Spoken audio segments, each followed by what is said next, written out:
ሰላም እንዴት ናችሁ? ቻናሌ ቤተሰቦች እንደተለመደው እንግዲህ ዛሬ አንድ ሶሻል ሚዲያ ላይ ሰሞኑን በጣም እየተዘዋወረ ያለ ጉዳይ ይዤላችሁ መጥቻለሁ። ይህም ጉዳይ እንግዲህ በጣም የምንወደው አርቲስት ነፃነት ወርቅነህ ከህልፈተ ህይወቱ በኋላ ነገሮች የተረጋጉ ቢሆንም አሁን ድጋሚ ሶሻል ሚዲያ ላይ መነጋገሪያ ሆነዋል። ሰዎች በተለያዩ ጎራዎች ነው በጣም ሲከራከሩ ነበረ። እውነት ለመናገር በዚህ ጉዳይ ሐሳብ ለመስጠት በጣም ይከብዳል። በዚህ ጉዳይ እኔ ይሄን አካል ነው የምደግፈው፣ እሱን ነው የምደግፈው፣ እሷን ነው የምደግፈው ለማለት በጣም የሚከብድ ጉዳይ ነው፣ የቤተሰብ ጉዳይም ስለሆነ ማለት ነው። ኤኒዌይ ሶሻል ሚዲያ ላይ ሰዎች እየተሰጡ ያሉት አስተያየት ምንድነው? እኛም ከዚህ ነገር መማር የምንችለው ነገር ምንድነው የሚለው ነው ዛሬ ይዤላችሁ የመጣሁት። እንግዲህ እንደሚታወቀው አንድ ዩቲዩብ ቻናል ላይ የአርቲስት ነፃነት ቤተሰቦች ማለትም እህቱን ጨምሮ ወንድሙ ቀርበው ስለ ትዳር ህይወቱ ስላሳለፈው ነገር ከሞቱ በፊት የተፈጠሩ ነገሮችን በሚመለከት እናም ከዛ በኋላ ከህልፈተ ህይወቱ በኋላ ያለውን ጉዳይ የጓደኝነት ህይወቱን ምናምን በሚመለከት በጣም ብዙ አስተያየት ሰጥቷል። በዚህ ጉዳይ ሰዎች ምን እያሉ ነው የሚለውን ምንም ሳልቀንስ ሳልጨምር የተለያዩ ሰዎች የሰጡትን አስተያየት ከሁለቱም ሳይድ ያለውን አስተያየት በደንብ ማሳያችሁ ነው የሚሆነው። ከአንድ የፌስቡክ ጽሁፍ ልጀምር። ይሄ ጽሁፍ የተለቀቀው ቲኤስቲ አፕ በሚል የፌስቡክ ፔጅ ነው። ተስፋዬን ታውቁታላችሁ ብዬ አስባለሁ። እንደዚህ ይላል። በጣም ያሳፍራል፣ ደግሞም ያስፈራል። በዩቲዩብ ላይ ከተሰጠው ርዕስ ይጀምራል። በጣም አሳፋሪውና አስፈሪው ነገር እንዲህ ይላል። የነፃነት ወርቅነህ ቤተሰቦች ስለ ሚስቱ ያጋለጡት አስደንጋጭ ሚስጥር። ልብ በሉ፣ ይህን ርዕስ የሰጠው ዩቲዩብ ቻናል አንዲት አክስት ስለ ወንድሟ ሚስት ስለተዋለዱ ትልቅ ቤተሰብ ቁጭ ብላ በምታወራበት ቻናል ላይ ነው ያጋለጡት አስደንጋጭ ሚስጥር ተብሎ ልብ ማንጠልጠል የተጀመረው። የአጎት ማዕረግ ያለውም የዚሁ ቤተሰብ አባል ቁጭ ብሎ የመገላለጡና የማጋለጡ አንዱ አካል ነው። ዝም ብላችሁ አስቡት። ወንድምና እህት፣ አጎትና አክስት ሲያጋልጡ የገዛ ወንድማቸውን የሚያድጉ ልጆችን ስሜት ምን ሊሆን ይችላል ብሎ ሳያስቡ አልገባቸውም እንጂ የሟች ነፃነት እህትና ወንድም ቢገባቸው ለወንድማቸው ልጆች እንደ አባትና እናት መሆን ነበረባቸው። በተለይ በኢትዮጵያ ባህል አጎት እንደ አባት ነው፣ አክስት ደግሞ እንደ ሁለተኛ እናት ነች፣ አንዳንዴም ከዛም በላይ። ነፃነትን የሚያክል ወንድም አጥተው በዚህ ደረጃ ወርደው ችግር ቢኖር እንኳን የፈለገ ቢበደሉ የፈለገ ደረጃ ቢደርሱ ስለ ነፃነት ልጆች ሲሉ ህመማቸውን ቻል አድርገው ፍርድን ከእውነተኛ አምላክ ይፈልጉ ነበር። በየትኛውም ቤተሰብ መካከል ብዙ ድብቅና ድብልቅልቅ ታሪኮች ሊኖሩ ይችላሉ። ይህ አይነት ታሪክ ያለ የሚኖርም ነው።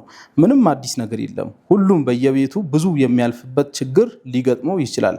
በዚህ ደረጃ ግን ወርዶና ተዋርዶ ልክ እንዳልተዋለደ በደም ገመድ እንዳልተሳሰረ ሰው ከንቱ በሆነ ቃላት አደባባይ ላይ ወርዶ መዋረዱና ማዋረዱ ምን ትርፍ ሊገኝበት? ማን ሊከብርስ? ማንስ ሊጠቀም? እኔ ግን እንዲህ እላለሁ። ባልና ሚስት በአንድ ቤት ሲኖሩ ግጭትም ሊኖር ይችላል፣ ችግርም ሊያጋጥማቸው ይችላል። ነገር ግን ከነርሱ አንዱ በሞት ቢለይ ያኔ የቀረው ነገር ክርክር ሳይሆን ሐዘን ነው፣ የልብም ስብራት ነው ለመላው ቤተሰብ። ነገር ግን ጊዜ ጠብቆ ያልተስተካከሉ ነገሮችን አንስቶ በአደባባይ ቃል መለዋወጥ የሞተውን አያከብርም፣ የቀሩትንም አያጽናናም። ሞት የጥላቻ መድረክ አይደለም፣ የሰውነት የክብርና የዝምታ ጊዜ ነው። በዝምታ ውስጥ ብዙ መልሶች አሉ። በመቻቻል ውስጥ ጥልቅ መናበብ፣ መግባባት፣ ስምምነት አለ። በተለይ ልጆች ሲኖሩ እንደ ድልድይ ናቸው። እነሱን አልፎ የሚደረግ የትኛውም ጸብ ጊዜ ጠብቆ ይጎዳቸዋል። ከዚህ ይልቅ በዝምታ ማለፍ ብልህነት አስተዋይነትም ነው በሚል እንግዲህ ሐሳብ ሰጥቷል። ይሄ ሐሳብ ሲጠቃለል እንግዲህ ቤተሰቦቹ ችግር እንዳለ እያወቁም ዝም ማለት ነበረባቸው የሚል ሐሳብ ነው። ይሄ ሐሳብ ማለት ነው። በተቃራኒው ደግሞ እየተነሳ ያለ አንድ ሐሳብ ላሳያችሁ። ቤተሰቦቹ ይህንን ነገር መናገራቸው ህይወቱ ከማለፉ በፊት በህይወቱ ሲያጋጥመው የነበረውን ነገር ራሳቸው አምጥቶ እውነታውን ማውጣታቸው ትክክል ነው የሚል ሐሳብ ደግሞ በተቃራኒ ሳይድ አለ። እሱን ደግሞ አንዴ ላሰማችሁና እንመለስ።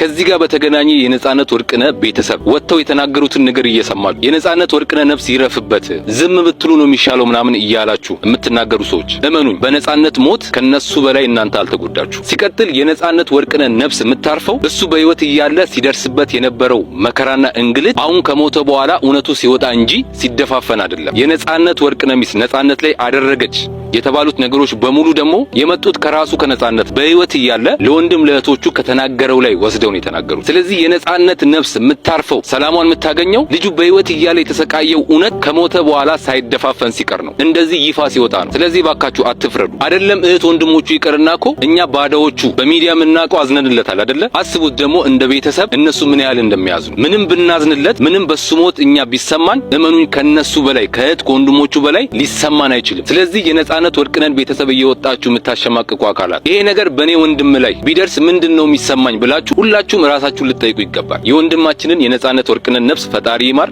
ለቤተሰቦቹ መጽናናትን እመኛለሁ።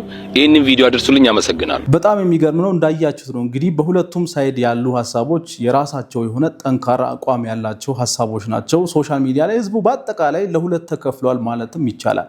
አሁንም ተመልሰን ደግሞ ይሄ ጉዳይ ሚዲያ ላይ መውጣቱ ትክክል አይደለም የሚል አስተያየት ከሰጡ ሰዎች ውስጥ ደግሞ አንዱን ላሳያችሁ። አሁን እንግዲህ ሞተህም አታርፍምና የሞቱ ሰዎችም ባሉበት ማረፍ የማይችሉበት ዘመን እንደሆነ ብዙ ጊዜ የሚያሳያችሁ ነገር አለ። ድሮ እንደው ምን ይባላል ሙት ወቃሽ አያርገኝ ይባል ነበር ከነተረቱ ማለት ነውና እንግዲህ ነጻነት ወርቅነህ ነፍሱን ይማረውና ብዙዎቻችን የምንወደው መልካም የሆነ ወንድማችን ነበረ። ያው ሞት አይቀርም እንግዲህ ሞቷል። ግን በጣም የሚገርመኝ አሁን ዘመኑ ነውረኛ ዘመን እንደሆነ በቃ በደንብ ግልጽ ሆኖ እየታያችሁ ይመስለኛል። ነውረኛ ዘመን ነው። ድሮ እንደ ነውር የሚታዩ ነገሮች አሁን በገሃድ በቃ ገብቷቸዋል። ሶሻል ሚዲያውም ንግድ ነው። ስለ አንተ ቤተሰብ ስለ ልጆች ነገ ስለ ልጆች ላይ ስለሚደርሰው ነገር ማንም አይጨነቅም። ጠያቂውም ቪው ነው፣ መላሹም ግርግሩን ይፈልጉታልና እኔ ታዘብኩት ሁለት ነገር አለ። የግል ምልከታዬ ነው። አንደኛ ነገር የሆኑ ሰዎች ካለፉ በኋላ የሱ ደግ ነበርኩ የሚሉ ሰዎችንም ጠየቅ። አንዳንድ የሚያወራ ሰው ሁሉ እውነት ለመሆኑ ማመሳከር የሚያስፈልግ ይመስለኛል። ይሄ ነገር እውነት ከሆነ አሁን በዚህኛውም ሳይድ ያው ምን ሰማው ነገር ሊኖር ይችላል ኦሬዲ ስለወጣ። ስለዚህ ከሞትኩ በኋላ እኔ ጥሩ ነኝ እኔ እሱ ምርጥ ነበርኝ የሚሉ ሰዎችም ከመጡ ኳስችን ማድረግ የሚያስፈልግ ይመስለኛል። በሌላ በኩል ደግሞ ሁሉ ጊዜ ገንዘብ ያለበት ቦታ ለዚህ ነው ገንዘብ የሰው ልጅ ህይወት ያጠፋዋል ያኖረዋልም ያጠፋዋልም ይባላል። አሁን ገንዘብ ከመጣ በኋላ ከዚህ ጎፈንድሚ በኋላ ጫጫታ ምናምን የተለያዩ ሰዎች መጡ እኔ ነኝ የሚል ነገር መጣና በዚህ መሃል አንድ የምትታዘቡት ነገር አንተ ትቀራለህ። ሁሌ የሞተው ይቀራል በቃ ከዛ በኋላ ሁሉ ነገር ነው እንደሚለው አሁን የቀረው ነጻነት።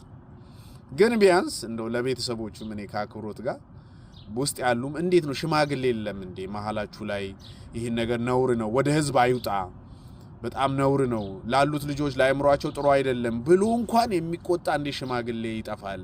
እዛስ አርታ አካባቢ ውስጥ ያሉ ሰዎች እንዴት ይሄን ነገር አያስተካክሉትም ብዬ ጥያቄ መጠየቅ እፈልጋለሁ። ይሄ ሐሳብ እንግዲህ እንደሰማችሁት ይሄንን ጉዳይ ለምን በቅርብ ባሉ የኪነ ጥበብ ሰዎች አሉ፣ አንጋፋ ሰዎች አሉ፣ ትልልቅ ሰዎች አሉ። ይሄንን ጉዳይ እዛው ቅርብ ባሉ ሰዎች ለምን ለመፍታት አልተሞከረም የሚል ሐሳብ ነው ያለው። እንግዲህ ነገሩ ዥዋዥዌ ነው፣ አንዱ ወደዚህ አንዱ ወደዛ የሚል ሐሳብ ሶሻል ሚዲያ ላይ የተሰጠ ስለሆነ ደግሞ ተመልሰን አሁን ደግሞ ይሄንን ቪዲዮ ለመልቀቅ ዩቲዩበሩ ይሄንን ቪዲዮ ለመልቀቅ ምን አድርጓል? ከመልቀቁ በፊት ቤተሰቦቹን አናግሯል ወይ? በዛ ጉዳይ ላይ ስማቸው የተነሳ ሰዎች አሉ አይደለ? እነሱን አናግሯል ወይ በሚለው ዙሪያ ደግሞ ራሱ የሰጠውን ሐሳብ እንስማ። ቤተሰቦቹ ይሄ ነገር በደንብ መተላለፍ አለበት ብለው አምኖበት ነው። እናም ደግሞ እዚህ ላይ ስሙ የተነሳው አስናቀ የሚባለውን ጓደኛውንም አናግሬዋለሁ፣ በዚህ ጉዳይ ተነጋግረናል የሚል ሐሳብ ነው ያለውና እሱን ደግሞ አንዴ አሰምቻችሁ ልመለስ። አርቲስት ነጻነት ወርቅነህን በተመለከተ ከቤተሰቦች ጋራ ጥቂት ቆይታ አድርገናል። ፕሮግራሙ እስከሚያልቅ ድረስ በጣም በትዕግስት እንድትከታተሉን ጋብዛለሁኝ። በዛሬው ፕሮግራማችን ላይ ከአርቲስት ነጻነት ወርቅነህ ቤተሰቦች ጋራ በሚኖረን ቆይታ እንግዲህ በጣም በርካታ ርዕሰ ጉዳዮች ተነስተዋል። በይበልጥ ከትዳሩ ጋራ በተያያዘ በዚህ ጉዳይ ላይ እንዲተላለፍ ወይም ከትዳሩ ጋር በተያያዘ ያለው ታሪክ እንዳይተላለፍ እንደ ቢሮ ረጅም ሰዓት ውይይት አድርገን ነበረ። ይሁን እንጂ ቤተሰቦቹ ኖ መተላለፍ አለበት፣ እሱ ካልተላለፈ ታሪኩ ሙሉ ሊሆንልን ስለማይችል ቅሬታችን እንዳልተላለፈ እንቆጥሯለን የሚል እድምታ ያለው ሐሳብ አሁን እንደሰማችሁት መሀል ላይ ከትዳር ጋር የተያያዙ ነገሮች የተነሱ ነገሮች እንዲቀነሱ ሐሳብ ቀርቦላቸው ነበረ ነው የሚለው እና ያንን ነገር ግን ካላስተላለፍኩ ያኛው ሐሳባችን ሙሉ አይሆንም የሚል ነገር ስለተናገሩ ነው የሚል ሐሳብ ነው። እሺ እንቀጥል። ከቤተሰቡ መጥቷል። በመሆኑም ለማስተላለፍ የምንገደድ ነው የሚሆነው። ነገር ግን ከዚህ ጋራ በተያያዘ እንዲሁም ደግሞ ከልብ ወዳጅ ነው ከሚባለው ከጓደኛው ጋራ ከአስናቀ ንጉሴ ጋራ እንዲሁ በተያያዘ በርካታ ርዕሰ ጉዳዮች ተነስተዋል። በዚህ ቆይታ ላይ ከወዳጁ ጋራ ከተባለው አስናቀ ንጉሴ ጋራ በጣም ረጅም ሰዓት ውይይት አድርገናል። ካልተሳሳትኩኝ ከ1 ሰዓት ከ15 ደቂቃ በላይ በስልክ ለማውራት ያለውን ሁኔታ እኛም ለማስረዳት በእኛ ልብ ውስጥ ያለውን ሐሳብ ከሱ ጋራ ተነጋግረናል። ልባችን ውስጥ ያለው ከቤተሰቡ ጋራ በምን አይነት ሁኔታ መነጋገርና መጨረስ እንዳለባቸው አንዳንድ ጓደኞችም ጭምር ስለደወሉልን የሱ ወዳጆች እንዲሁም ደግሞ የጋራ ወዳጆቻችን የሆኑ ግለሰቦችም ስለደወሉልን በእርግጥ በዚህ ጉዳይ ላይ ሰፊ ውይይት ለማድረግ ሞክረናል። በመሆኑም ጉዳዩ በጠረጴዛ ዙሪያ እንዲነጋገሩበት እንዲያልቁበት የጠየቅን ቢሆንም ይሁን እንጂ በዚህ ፕሮግራም አቅራቢዎች እኛ ለውይይት አልመጣንም፣ የመጣ ነው የተሰማንን ስሜት ለእናንተ ለማድረስ ነው በማለታቸው ዛሬ ፕሮግራሙን ለመልቀቅ የምንገደድ የሚሆን ይሆናል ማለት ነው።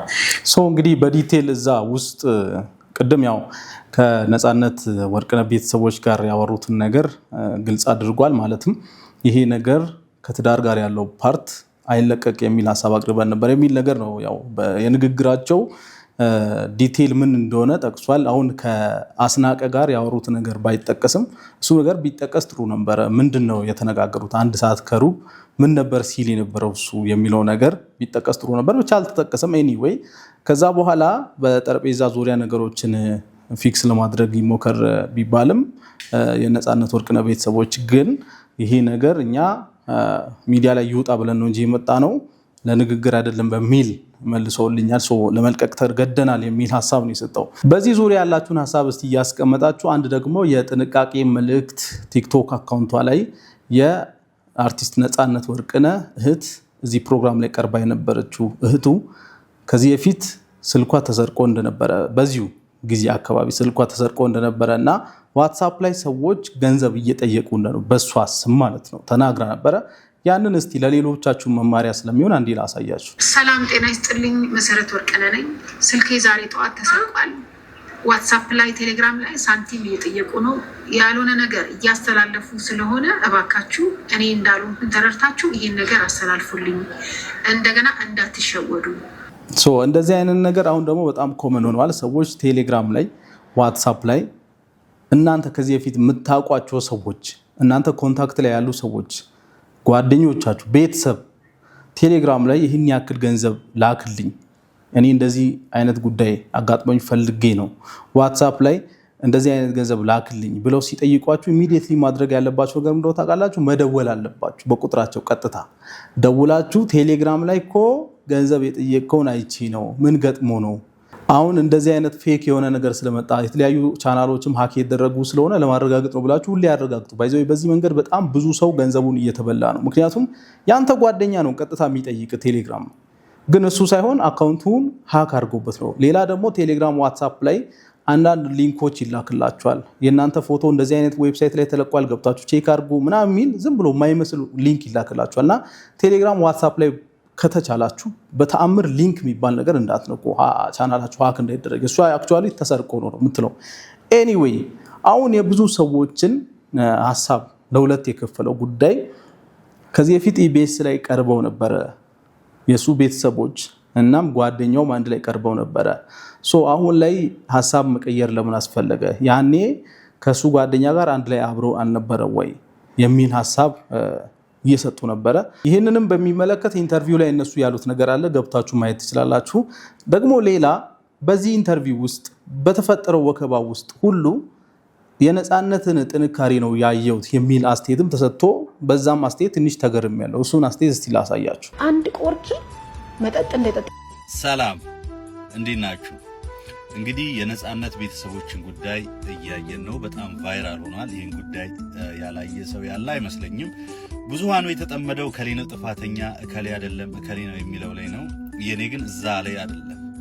ለምንድን ነው እዛ ላይ ያለው ነው? የዚህ ሐሳብ መራራቅ ብቻ ሳይሆን ፍጹም ተቃራኒ ስለሆነ በጣም ከባድ ነው።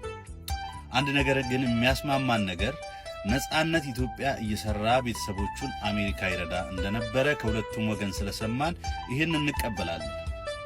እኔ ግን አንድ 70-80% የሚሰማኝ ነገር ነጻነት ፒር ፕሬዠር እንደነበረበት ምንድነው? ብዙ ውሃ ውስጥ ትንሽዬ የመርዝ ጠብታ ጠብ ስትል መርዝ ነች፣ መርዝነቷን አትለቅም።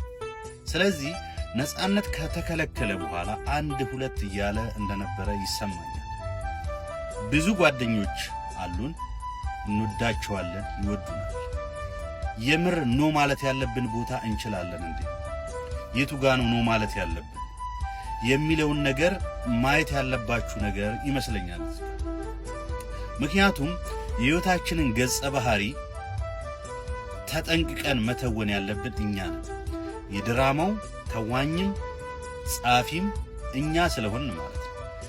በተለይ በሐኪም ተከልክላችሁ በይሉንታሚውን በሌላ በጓደኛ ግፊት ተው የተባላችሁትን ነገር የምታደርጉ ሰዎች እዚህ ጋር ኖ ማለት እንዳለባችሁ ይሰማኛል። ህይወታችን እጃችን ላይ ነው ያለችው፣ ሰው እጅ ላይ አይደለችም፣ ጓደኛ እጅ ላይ አይደለችም። እኛ መጠንቀቅ ያለብን ቦታ ሪሊ ማወቅ እንዳለብን መልእክቴ ነው። ኦኬ፣ ለማንኛውም የቤተሰብ ጉዳይ እንግዲህ እንደምታውቁት ትንሽ ወሰብሰብ ያለ ውስብስብ ጉዳይ ነው። በቤተሰብ ጉዳይ ብዙ ገፍቶ ሐሳብ መስጠትም ትክክል አይደለም። ምክንያቱም ቤተሰብ ይታረቃል፣ ቤተሰብ ይጣላል፣ ቤተሰብ ውስጥ አዲስ ነገር ይፈጠራል። እንደ ሶሻል ሚዲያ ላይ እንዳለ ሰው እኛ ከዚህ ነገር ምን ልንማር እንችላለን የሚለው ነገር ላይ ፎከስ ብናደርግ ነው የሚሻለው እንጂ እኔ እንደማስበው ይሄ ጉዳይ ወደዚህ ገብቶ በዚህ ወጥቶ እህቱ፣ ወንድሙ፣ ባለቤቱ፣ ልጆቹ እንደዚህ አድርገው ማን ነው ትክክል የሚለው ነገር ራሱ በጣም አስቸጋሪ ነው። በጣም አስቸጋሪ ነው። የቤተሰብ ጉዳይ ላይ አንድ ማወቅ ያለባችሁ ነገር ምንድነው? በተለይ እድሜያቸው ገፋ ያሉ ሰዎች ቢሆኑ እኔ እመርጣለሁ ሐሳብ የሚሰጡት። ለምንድነው መሰላችሁ እንደዚህ ብለው? የቤተሰብ ጉዳይ ኖረበት ካልሆነ ውስጥ ካልገባህበት ራስ እየኖርክበት ካልሆነ ሐሳብ መስጠት ይከብዳል። ኦፍ ኮርስ አብዛኞቻችን ሰው ላይ ለመፍረድ እንቸኩላለን። ትልቅ ሰዎች ሆነውም እንደዚህ የሚሆኑ ሰዎች እንዳሉ ይገባኛል። ማለት እናንተ የራሳችሁ ቤተሰብ ላይ ቢፈጠር የምትሰጡት አስተያየትና የሌላ ሰው ቤተሰብ ላይ ቢፈጠር የምትሰጡት አስተያየት አንድ ላይሆን ይችላል። ሶሻል ሚዲያ ላይ እንደዚህ አይነት ሰው ብዙ አለ። የራሱ ቤተሰብ እንደዚህ አይነት ነገር አጋጥሞት ቢሆን የራሱ ወንድም የራሱ ሰው እንደዚህ አይነት ነገር አጋጥሞት ቢሆን መጥቶ ሶሻል ሚዲያ ላይ እንደዚህ አይነት አስተያየት ይሰጣል ወይ የሚለው ነገር ከግምት ውስጥ ይግባ። ሶሻል ሚዲያ ላይ ያሉ ሰዎች ትልልቅ ሰዎች ማለቴ ሳይሆን ሪሊ ሽማግሌዎች የቤተሰብ ነገር በደንብ የሚያውቁ የኖሩ ያለፉ። ቤተሰብ እንግዲህ በጣም በብዙ መሰናክል ነው የሚያልፈው። እንደዚህ አይነት ነገሮች ይፈጠራሉ። መሀል ላይ የአንድ ሰው ህይወት ያልፋል። ግጭት ይመጣል፣ ፍቺ ይመጣል፣ ድህነት ይመጣል፣ ገንዘብ ሲመጣ የሚመጣ ችግር አለ። ያንን ሁሉ ስቴፕ አልፎ ትልቅ የሆኑ ሰዎች ስለ ትዳር ሐሳብ ቢሰጡ እኔ በጣም ደስ ይለኛል። ነገር ግን በጣም ወጣት የሆንን ብዙም ስለ ነገሩ ግልጽ የሆነ ነገር የማናቅ ሰዎች ብዙ ገፍተን አስተያየት ባንሰጥ ጥሩ ነው ብዬ ነው የማስበው። እናም በተቻለ መጠን እንደዚህ አይነት ነገሮች ደግሞ እኔ እንደማስበው ቅድም የተሰጠው ሐሳብ ያስማማኛል። ሽማግሌዎች ቢያዩት የሚል ሐሳብ አለኝ። አሁንም በቤተሰብ ውስጥ ያለ ነገር ሊፈታ የሚችለው በእድሜ ብቻ ሳይሆን በልምድ በተሞክሮ በደንብ ከፍ ያለ ሰው ቁጭ አድርጎ ሊመክር የሚችል ሰው ይሄ ነገር እንዴት እናርግ ብሎ ለማንም በቃ ሳይወግን የማንንም ሳይድ ሳይዝ ነገሮች እንዲስተካከሉ ብቻ በቀናነት የሚያይ ትልቅ ሰው ቢኖር ይሻላል እንጂ እዚህ ቲክቶክ ላይማ እኛ እኮ የመጣውን ነው የምናሳድደው እኮ። በቃ ቀጥ ብለን አንድ ሐሳብ ሲመጣ አንድ ቫይራል የሚወጣ ቶፒክ ሲኖር ቀጥ ብለን በሱ እንሄዳለን፣ ስትሬት ማለት ነው። ሌላም በቃ የሆነ ጉዳይ ሲመጣ ቀጥ ብለን እንሄዳለን። አሁን እናንተ መልሱልኝ። ነገ ስለ አርቲስት ነጻነት ቤተሰብ ጉዳይ ቁጭ ብሎ የሚጨነቅ ሰው አለ ሶሻል ሚዲያ ላይ? ቪዲዮ የለቀቀው ሰውዬ ጭምር፣ ቪዲዮ ፖስት ያደረገው ሰውዬ ጭምር ነገ ከነገ ወዲያ ስለዚህ ጉዳይ ቁጭ ብሎ ይጨነቃል ወይ? እኔ አሁን ሌላውን መውቀስ ምንም አያስፈልግም። እኔ የራሴን ሐሳብ በቤተሰብ ጉዳይ ይሄ ነው ትክክል ያለው ነው ማልልበት ምክንያት ይሄ ነው። እኔ አሁን ዛሬ እገሌ ነው ልክ እገሌ ልክ አይደለችም፣ እናንተ እንደዚህ እንዴት ታደርጋላችሁ፣ አንቺ እንዴት እንደዚህ ታደርጊያለሽ፣ እሱ እንዴት እንደዚህ ይሆናል ብዬ አስተያየት ብሰጥ ኖሮ ነገ ከነገ ወዲያ ስለዚህ ነገር እጨነቃለሁ ወይ የሚለውን ነገር አስባለሁ። ኦፍ ኮርስ አልጨነቅም። የራሴ ቤተሰብ አለ፣ የራሴ ጉዳይ። ስለዚህ ምንድነው መርጠው እኔ ብዙ ሐሳብ መስጠት አልፈልግም እንደዚህ አይነት ቶፒኮች ላይ። ስለዚህ እውነትም ቤተሰብ እንዲስተካከል፣ ትዳር እንዳይበተን፣ ልጆች በሰላም እንዲያድጉ የሚያስብ ትልቅ ሰው ነው ሐሳብ መስጠት ያለበት። እውነትም ለነገ ከነገ ወዲያ ላላቸው ህይወት የሚጨነቅ ነገ ከነገ ወዲያ የት ደረሱ ብሎ ፎሎ አፕ የሚያደርግ ሰው ነው የሚሻለው። የሶሻል ሚዲያ ወከባማ በቃ ዛሬ የሆነ ነገር አወራን አይደለ፣ ነገ የት ደረሱ ብለን እንኳን ምንም ቼክ አናደርግም አይደል እንዴ? እውነት እኮ ነው ይሄ። ነገ የት ደረሱ? እስቲ ልጆቹ ባለፈው በተፈጠረው ነገር ተጎዱ ወይስ ተጠቀሙ? ትዳራቸው እንዴት ሆነ? ከዛ በኋላ እኛ በሰጠነው አስተያየት የተጎዳ ሰው አለ ወይ? የተጠቀመ ሰው አለ ወይ? የት ደረሰ ብለን እኮ ፎሎ አፕ አናደርግም አይደል እንዴ? ስለዚህ ለምን አስተያየት እንሰጣለን ነው። እኔ ከአንድ ሳይድ መሆንን በጭራሽ አልደግፍም በቤተሰብ ጉዳይ። ስለዚህ ነገ ከነገ ወዲያ እነዚህ ሰዎች የደረሱበት ቦታ የሚያስጨንቀው አካል ትልቅ የሆነ በእድሜም በልምድም የቤተሰብ ልምድ ያለው ሰው እዚህ ጉዳይ ላይ ገብቶ ቢፈታው ይሻላል የሚል ሐሳብ አለኝ። እናንተስ ምን ሐሳብ አላችሁ? ምንድነው የምታስቡት የሚለውን አስቀምጡልኝ። እንዳጠቃላይ ግን አንድ ሰው ህይወቱ ከማለፉ በፊት በሚስጥር የያዛቸው ነገሮች እሱ ህይወቱ ካለፈ በኋላ እነዛ ሚስጥሮች ሲወጡ የዛን ሰው ፍላጎት አሟላን ነው የሚባለው ወይስ የዛን ሰው ፍላጎት ተቃራኒ ሄድን ነው የሚባለው? ይሄን ራሱ ግልጽ መሆን አለበት እና እናንተ ምን ታስባላችሁ? በዚህ ጉዳይ ያላችሁን ሐሳብ ኮሜንት ላይ አስቀምጡልኝ። በጣም ሴንሲቲቭ የሆነ ጉዳይ ነው። ብቻ እግዚአብሔር እኔ እንግዲህ ነፃነት ወርቅነህ እዚህ ምድር ላይ ያለ ለሰራቸው ፊልሞች ስል ላዝናናን ለሰራቸው ፕሮግራሞች ስል ነፃነት ወርቅነህ ስሙ ዝቅ የሚልበት ነገር ምንም እንዲኖር አልፈልግም። ዋናው ፎከሳችንም እሱ መሆን አለበት። በምናገርበት ሰዓት ነፃነት ወርቅነህ የሚባለው ሶሻል ሚዲያ ላይ ቲቪ ላይ የምናውቀውን የሆነ ጥሩ ፐብሊክ ፊገር ስሙን እያበላሸን ነው ወይስ አይደለም የሚለውን 2-3 ብናስብ ጥሩ ነው ብዬ አስባለሁ እኔ። ምክንያቱም እነዚህን ሁሉንም በዙሪያው ያሉ ነገሮች ሁሉ እኮ እኛ አናውቅም። እኛ የምናውቀው ማንን ነው? ነፃነት ወርቅነህን ነው። በምንድን ነው የምናውቀው? በማዝናናት በማሳቅ በሚሰራቸው ፕሮግራሞች ነው የምናውቀው። ስለዚህ ከሱ ዙሪያ ያሉ ነገሮችን አንስተን ስናወራ አሁን እሱን ስሙን ከፍ እያደረግን ነው ወይስ ስሙን ዝቅ እያደረግን ነው የሚለውንም አብረን ብናስብበት ይሻላል። ኤኒዌይ ከዚህ በላይ ብዙ መሄድ አያስፈልግም። በጣም አመሰግናለሁ። የዛሬ ቪዲዮ ይህን ይመስላል። ቴንክ ዩ ባይ ባይ።